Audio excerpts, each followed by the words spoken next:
Hello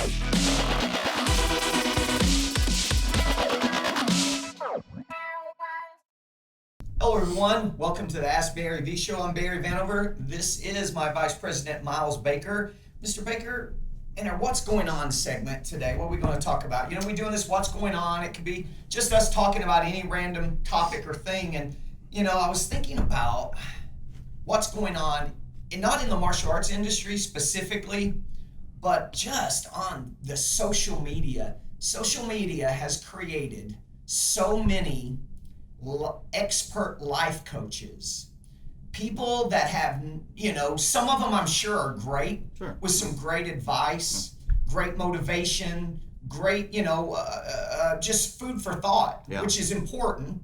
If you're a businessman, motivation is important, and keeping a positive state of mind is important. And there's some great guys out there. There's some great guys in the martial arts industry that do that as well. Mm-hmm. But man, some of the stuff I see, because I happen to know some of these people personally, I see school owners that have claimed they sold their schools for billions of dollars, and I know for a fact they never made a dime. Now they're life coaches telling people how to live their life and how they can, their tips can help them succeed at business. And, you know, and you've got guys sitting in their car and for the life of me, I watch it sometimes like a train wreck. I'm like, okay, I know this guy. What is he going to talk about? And I'm listening to him and I'm like, what the is he talking about? Right. I can't fit. At the end of 3 minutes I've wasted of my life, he still never said anything. Right, yeah. So it's just amazing. And you know, even, I hate to bring this up because I'm actually a huge fan. There's a guy in social media and digital marketing that has a humongous, gigantic firm. And I like to listen to his stuff and get his, you know, hear it. And he's got it. He's edgy. I'm not going to name names.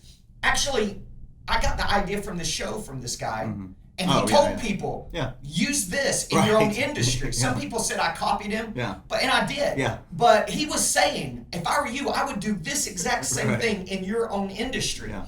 And I love the guy. Yeah. But sometimes, man, all he does is preach, grind it, hard work it out, crunch it. And I'm all about hard work, as you know, and you are, and so on. But you got to give people some nuts and bolts. You got to give people some instructions. Like sometimes. After motivation, what's next? After motivation, then what? Sure. You can tell me to grind it out and work 18 hours a day. And you can tell me to the 5 steps to a successful life, and I can get on and drive around in my car and try to get all emotional and spiritual with you. But at the end of the day, are you ever going to give anybody some friggin' instructions of do A, B, C, and D? Do this, and you'll get this result monetarily or growth in your business? Yeah. It's just crazy. It's like dumping a big project out in the table. And I want you to put this big erector set. Remember you were a kid, erector set. I'm going to take the instructions away. Look, we don't need those. Right. But I don't want you to try to figure this out. I'm going to sit here and I'm going to cheer you on the entire time. That's a very good analogy. That's what it seems like, you know. Absolutely. And it just cracks me up. And you guys, I'm sure you know what I'm talking about. When you go onto Facebook, you're going to see 20 of them. Okay? It's like you were talking about in a martial arts class. It's like having a martial arts class, but taking all the punches and kicks and self-defense out. We're just going to teach mindset. Let's all talk about mindset and how to be successful and how to do, you know. Yeah. And listen, don't hear what I'm not saying. There are some great personal development, motivators, life coaches, and businessmen in this martial arts industry. Definitely. But then there's some other stuff out there in this industry and other industries that it's just like at one point, how much motivation does a dude need? So you need the substance. You need the plan. You know, this, and again, I don't want to mention names because obviously I've listened to some of their stuff, but another guy, not in our industry, you know, talks about how he reads 5 books a week and he will tell you something that Warren Buffett said in his book. And, you know, I know from a good friend of mine saying that he knows that dude's staff members reads the Cliff Notes, tells him what to say, but where is these guys teaching people to run a company or to be successful in any endeavor, whether it's martial arts industry or not? Yeah. So I guess as far as what's going on, that's me jumping on. I don't get on my soapbox very often. I'm a nice, quiet Southern boy, so I love everybody. If you're happy, I'm happy. That's how I look at it. But every now and then, man, you got to be like, where Well, I think is it's the you meat? take it for what it's worth. So if you get something out of it, that's great. But yeah, you really have to have a step by step and a clear expectation of what's going to come out of those steps. I mean, I watch them, and I watch them, and I'm like, okay, where is it? Yeah. Okay, there's the sales closed. And there's even these groups that you're motivating, so that I get you to buy in, to show you how to motivate people. Yeah. And when you charge people, it's a pyramid scheme. Right. It's a motivational pyramid Yeah. scheme. You know, at least back in the day, you don't remember beepers, but back in the day that people would do these pyramid schemes for like selling beat. At least you got a freaking tangible thing out of it, right? Not this just this magic nothingness. You know, so anyway, enough of that. We got any questions today? We got some good questions this week, as we always do. The first one we have here is about past due, which is great. Tim S. asks, he says, I seem to have a lot of members that become past due. My billing company says they are doing everything they can, but I wish I could save these students and get them back on track. What is your advice? So if I would say, before I cut you off, I want to get them back on track. There's a great owner because he cares about his members, right? So that's good. Great owner caring about his members and wanting to save them. Yeah. But everybody wants to save them to keep students, and it's hard. It's easier and cheaper to keep a student than to get a new one. Yep. I would ask Tim to look at your classroom floor as why people aren't paying. Now, Tim may think he's in a depressed economical area or something. Yeah. But you know what? If people are really in tune and they bought into what you do, then they're going to find the money somewhere. If that parent sees a value and what you are doing is changing that child's life, they're going to find the money. Yeah. Parents don't quit personal development for their children. They don't quit education. They don't quit tutoring for their kids. They do quit sports and activities for their kids if their kids aren't interested, right? Or if they can't afford it. So I would say, Tim, look at your classroom floor. You know, we're talking about in our What's Going On, nuts and bolts and concrete, tangible things. Good instructor college, good instructor training, you know, making sure you know the 5 ways to correct bad behavior, making sure you know the 7 unique ways of lining up your class, making sure you know different class formations, making sure you know the methods of opportunities in your school to teach and instill personal development in your students. That's instructor training, not teaching somebody a jab or a right hand. That's instructor training. That's the systems and processes that I'm talking about. So, Tim, I would first look at what's going on in your school that maybe a larger than normal amount of people are deciding to not pay you. Because the minute they don't pay you, what they're really saying is, I've quit, right? So then, now the follow-up to that would probably be, don't wait on your billing company. You said you contacted your billing company, and your billing company are telling you that they're doing all they can, right? You need to get involved. The minute somebody is a week late on their payment, maybe even a few days, you and your staff should be on the phone going, hey, Miss Johnson, this is Barry at Premier Martial Arts. I see from your account that there's a problem with your billing. Your payment didn't go through. I'm sure it's just maybe we need a new credit card, or maybe your credit card expired, or is there a problem with your checking account or something?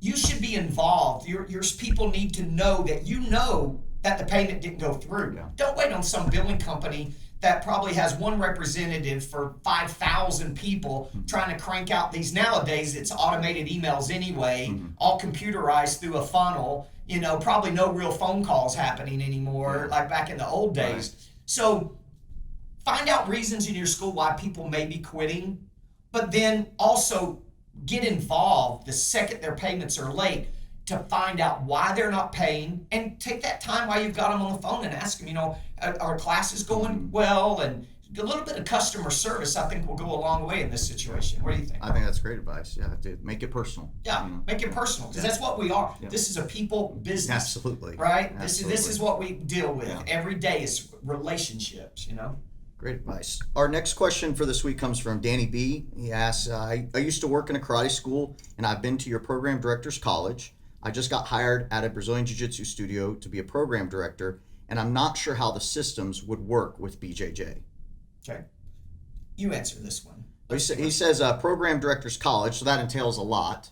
If he's talking about maybe sales systems, perhaps, maybe the intros. Sales systems, pretty much would be the same, Yeah. I think. Mhm. Yeah, no matter if you're in a Brazilian Jiu-Jitsu school or a karate school. Yeah. I think, because we do both. We have Brazilian Jiu-Jitsu Sure. programs Oh, yeah, in yeah. premier martial Yeah. arts schools. I think if he's referring to the intro, if he came and studied our intro, we're doing a lot of punching and kicking, but it's not the punching and kicking that sells the program. It's, as you know, and you've taught me, is that it's the physical movements that correlate with the mental benefits that the parents are looking for. So style is important, but at times it's not important. Okay, so let's help him out.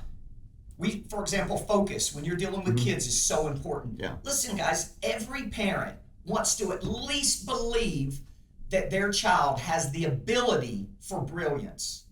They may look at their kid and deep down, they know maybe their kid's not the smartest, sharpest tool in the shed or whatever the expression is. But they want to believe their child has at least the innate ability to be brilliant or ability to achieve. So anytime that we can help that and grow that belief, man, that's why they pay us the big bucks. Absolutely. So in our intro, focus. Yeah. We correlated a focus Yeah. when we teach them a front kick. Yep. Where in jiu-jitsu would you maybe put a move in jiu-jitsu in an intro that might bring out focus? Yeah, I would just any kind of move. So come to mind maybe if you're teaching back roll or forward roll, where do your eyes look? Right. And correlate Look that where to you're rolling. focus. And focus is the ability to keep our eyes on the person who's talking to us, our teachers. Just like when you do your back roll, your eyes you need to look this direction so you don't hurt your neck. So just being able to take what you remember from the program director's college, I think, and take the jiu-jitsu movements that you feel is important for a child to be successful in the first group class, and then pair them with those mental benefits. And just a refresher, what are all the mental benefits we run over? We go over courtesy and respect. Goal setting, Yeah. courtesy and respect, self-discipline, discipline, focus, and confidence. and then we do a self-discipline between first and Yeah, second intro. yeah. So so I think it's going to translate great. You just need to change the physical movements, but everything else is still the same. Now, what to actually do in your BJJ intro procedure, there's a lot more people more versed in BJJ Sure. than me, Yeah. but I'm sure you're not teaching a triangle to a kid Right. or an adult Right. during the very first lesson. Right. So you want to take the basic moves like a forward roll, like your vision, look where you're rolling, and tie those into the mental benefits. Your stances, maybe some grip work, some very, very basic cool stuff. And show them a little choke or show them some basic little stuff. wow factor, yeah. But, you can easily tie in personal development with any physical move if Absolutely. you have the experience. So Yeah. I think you're right. So basically, whoever this was, Danny. Danny, Yeah. do the same thing that you were taught in the program director's training. Just apply it to different physical moves. The closing procedures, positivity, goal setting, personal development, all exactly the same. Yeah, I think so. Our next question for this week comes from Chase T. He says, I have contacted my local PTA about working together like you mentioned on one of your shows. They want me to pay $500 to be able to set up a booth at their fall festival. Is this a good idea? Of course it's a good $500 idea. bucks, yeah. I mean, look, Chase, you have the small mind thinking bug has bitten you. Now you're thinking $500. small minded, man. So you have an opportunity to go to an elementary school that's in your market with hundreds and hundreds of potential students, right? All the teachers will be there, the principal will be there, faculty, and all the kids that go to that school, and you think it's not worth $500 to get in front of them and run your promotional booth systems? All you got to do is sign up one person, and that pays for it. Yeah. So if you can't go to this event and get enough leads, make enough phone calls, schedule enough appointments, do enough intros to sign up at least one person, you got to go back and look at your processes and systems to begin with. Now, I would want to make sure that you have good good promotional booth systems and you know what you're doing. Yeah. Because that is a system. Yeah, you could go and show up and blow $500. Going back to instructions. Yeah. I can sit here, Chase, and blow you up and pump you up and go do that and work hard and be the last person there, the last person. But if you don't know the detailed steps of running that promo booth to get results, How do you leave that your after time. paying $500? How do you leave that with a list of people that are interested, a list of people that scheduled intros, and a list of people that are coming to your community event? You need to know how to do that. The small mind thinking concept is just like when we teach people to do mass intro procedures, step by step how to do it perfectly. Yeah. And then they go and change it, and they don't want to give the uniform Yeah. away Yeah. to the kids come in. Now, we had this situation, shame to say, one of our own premier Recently. martial arts clients. Now, they're a new school. Yep. but you worked with them on the Yeah, program, yeah. the mass intro Yeah, procedures, yeah, identical. yep. They even ran an ad that they handed out to the kids that says free uniform. Yeah. There were, Then the kids show up and they don't want to give the uniforms out, and they want to know why their closing procedures wasn't well. Well, here's the truth. The fact that they changed that means they probably weren't even doing the right presentation. They didn't do the right closing. They changed everything. So that's the reason they didn't get a result. But now going back to my original thing, small mind thinking, that uniform costs $10. Okay? $10 to increase your chances of signing up a new student. I would sit here, and if I could give $100 and pay the karate membership fairy, but it's a hot membership fairy, like a real hot chick, pay her $100 and sign up people. Here's $100, sign them up. Here's $100, sign them up. I'd do it all day long. Well, what's the difference in $10 or $500 or whatever? Yeah. The problem is the school owners that are thinking in terms of $500 is a lot of money. They're not making any money. They're not making money. They're not seeing the big picture. Now, it sounds like we beat Chase up a little bit. Chase, you know what, Chase? You call me, 877-613-4900. Me or Mr. Baker are going to spend 30 minutes on the phone with you, and we're going to personally mentor you and coach you in how to run that promotional booth at that school so you get that $500 the best out of it for totally free, just because we might have beat you up a little bit here, and we didn't mean to, okay? All right, our last question for this week comes from Roger N. He says, I watched your recent show about contacting the PE coaches to get guest PE instructor approval.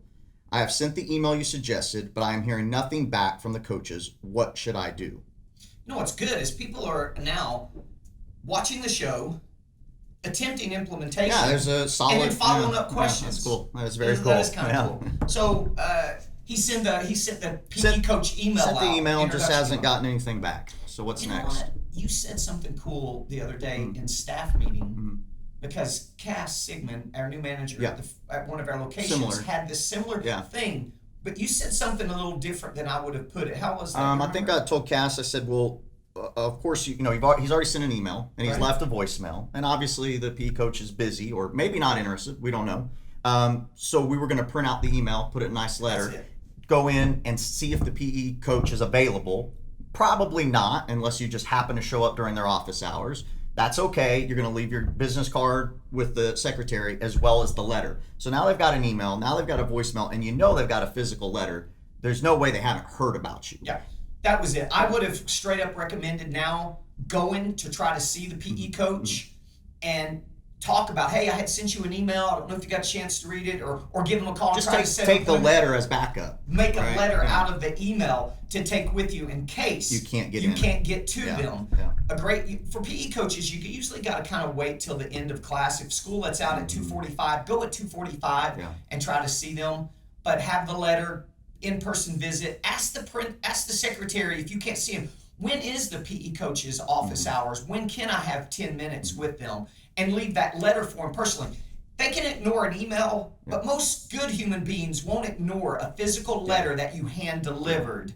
And then you got your phone number or your email. And if they want to decline, they're at least give you a yes or no. So the thing here, Roger, is just more follow-up. Send the email was just, yes, every year, all of our premier schools send that email, and some coaches will just email back and go, I'd love to schedule something. But if nothing else, it's a foot in the door. It's a door opener to continue the conversation by a telephone or a physical visit. It's an excuse to keep reaching out to them instead of, now it's not a cold call when you call them, or it's not a cold visit because you had emailed, you have somewhat of a beginning of some type of relationship. And the last thing I would add is, like you said, a yes or a no. We need one or the other. Right. It drives me nuts when either our own staff or our clients, they may have done some of the tasks that they needed to, but they never got the answer. We need a yes or a no. Absolutely. So Roger, don't give up. Keep persisting until you get one of those two answers. There's a couple things that you need yes or no answers to. Flyer approval in your city.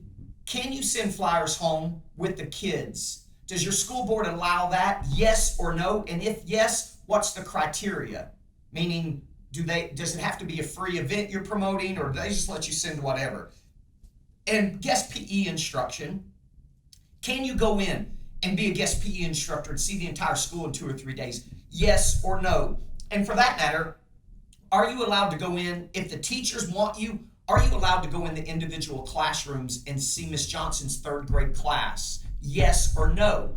Because those answers will direct our efforts the first part of this semester instead of wasting your time. Yeah, exactly right. Cool. That's it for questions this week. All right, good deal. Yep, All right. that's good. All right, guys.